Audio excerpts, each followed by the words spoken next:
I recently went to Spain and I'm missing those Spanish streets, so today I'm going to show you how I like to paint loose street scenes.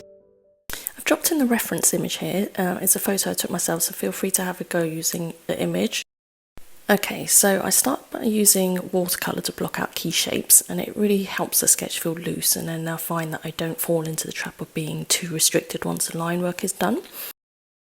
So I like to keep the colours really simple, not overthink it. So 2 base colours here with a bit of a blend of orange. Once dry, I generally use a 0.5 nib pen, and then I keep moving quickly to avoid it becoming too laboured. I'm not worrying too much here about the details. I'm keeping the motion fluid as I draw, and it brings a real energy to the sketch, which is what I'm trying to capture here in this drawing.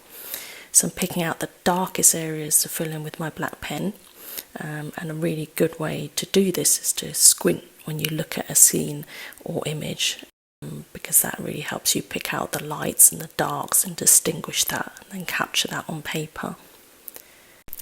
At this point, I like to pop in a frame to hold the scene.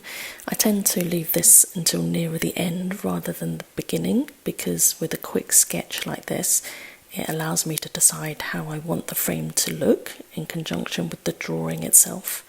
So here, I'm not creating a solid border all the way around. I want to use some of the lines of the sketch to define the edge, and also leave some spaces open to invite the eye to continue filling in those gaps. And then lastly, I'm adding a few highlights just here and there, and shadows as well with some colour pencil.